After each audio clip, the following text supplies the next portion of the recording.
Hello everyone, I am Venkat Kumar and welcome back to VK Study Center. Students, आज के lecture में हम पढ़ने वाले हैं मोमेंटम के बारे में कि व्हाट इज अ मोमेंटम। अब मोमेंटम को समझने के लिए हम एग्जांपल लेते हैं दो बॉल्स की। अब इन दोनों बॉल्स का जो वेट है वो फॉर सपोज कर लीजिए 100 ग्राम्स, दोनों का ही इक्वल वेट है विच इज 100 ग्राम्स। अब इन दोनों को अगर हम अलग अलग स्पीड से किसी की ओर फेंकेंगे तो इन दोनों का मोमेंटम डिफरेंट होगा। फॉर एग्जांपल, अगर हम इस टेप वाले बॉल को जिसका वेट 100 ग्राम्स है इसको 100 किलोमीटर पर आवर की स्पीड से किसी की ओर फेंकेंगे, इसका मोमेंटम अलग होगा।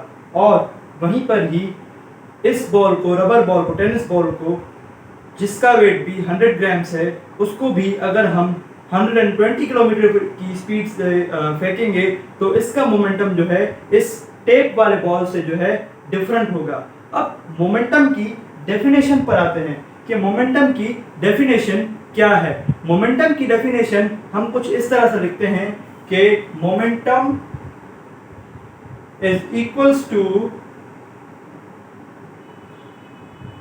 momentum of an object is equals to the mass of an object multiplied by its velocity। यानी कि किसी भी ऑब्जेक्ट का मोमेंटम फाइंड करने के लिए उस ऑब्जेक्ट का मास और उस ऑब्जेक्ट की वेलोसिटी को अगर हम उन दोनों को मल्टीप्लाई करेंगे तो उस ऑब्जेक्ट का हमें मोमेंटम मिलेगा। अब mass multiplied by velocity, simply हम इसे ही कहते हैं मोमेंटम। अगर हमें इन दोनों बॉल्स का मोमेंटम फाइंड करना है तो हमें क्या करना पड़ेगा, इनका वेट और इनकी वेलोसिटी फाइंड करनी पड़ेगी। इनका वेट जो है फॉर सपोज हमने 100 ग्राम्स लिया है दोनों बॉल्स का। अगर हम टेप वाले बॉल का जो है मोमेंटम फाइंड करेंगे तो इसका वेट जो है वो 100 ग्राम्स है और इसकी वेलोसिटी हम फॉर सपोज लेते हैं 100 किलोमीटर पर आवर। अगर मोमेंटम फाइंड करना है तो इस बॉल को मोमेंटम फाइंड करने के लिए मोमेंटम, अब इस बॉल का मास मैंने आपको क्या बताया 100 ग्राम्स, तो हम लिखेंगे यहां पर 100 और इस बॉल की वेलोसिटी मैंने आपको बताई 100 kilometre per hour. So simply 100 multiply 100, तो इस बॉल का मोमेंटम जो होगा वो होगा 10,000। अब यूनिट में अब नहीं लिख रहा हूं क्योंकि यूनिट में आपको बताने वाला हूं, तो अब इसलिए हम सिर्फ बगैर यूनिट के मोमेंटम फाइंड करेंगे। अब अगर मैं टेनिस बॉल का मोमेंटम फाइंड करना चाहूं तो सबसे पहले इसका वेट जो कि 100 ग्राम्स है और दूसरी बात इसकी जो वेलोसिटी होगी वो 120 किलोमीटर पर आवर। तो इसका मोमेंटम फाइंड करने के लिए हम क्या लिखेंगे, momentum is equals to 100 grams जो उसका वेट होगा और 120 किलोमीटर पर आवर उस बॉल की स्पीड यानी कि वेलोसिटी। तो मोमेंटम इज इक्वल्स टू होगा 12,000 यूनिट। अब इसका हम फिलहाल तो नहीं लिखेंगे क्योंकि अब यूनिट मैंने समझाया नहीं है कि मोमेंटम का यूनिट कैसे निकलता है। तो अब इन दोनों के वेलोसिटी चेंज होने की वजह से इन दोनों के मोमेंटम में भी चेंज आ गया। याद रखिएगा, अगर हम दो चीजों की बात कर रहे हो, दो चीजों के मोमेंटम फाइंड करने की बात कर रहे हो तो उनके मास और वेलोसिटी एक चीज कांस्टेंट होगी और एक चीज जो है चेंज होगी। अब जैसे देखिए यहाँ पर 100 ग्राम जो है वो कांस्टेंट है और जो स्पीड है वो दोनों बॉल्स की चेंज हो रही है फेंकने की स्पीड। अब हम बढ़ते हैं मोमेंटम के यूनिट पर कि मोमेंटम का यूनिट क्या होता है।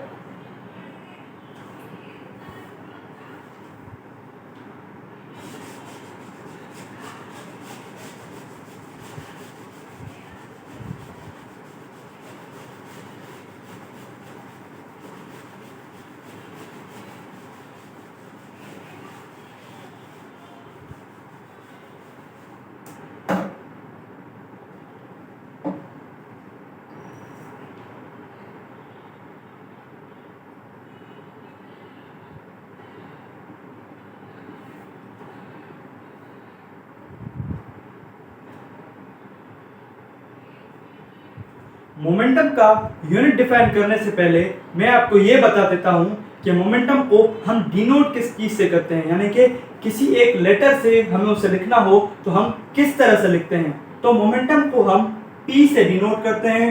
तो मोमेंटम का फॉर्मूला है मास मल्टीप्लाइड बाय वेलोसिटी। अब मास को हम डिनोट करते हैं m से और वेलोसिटी को v से। तो P is equals to mv जो है वो मोमेंटम का फॉर्मूला है। अब मोमेंटम के यूनिट पर आते हैं कि मोमेंटम का यूनिट क्या है।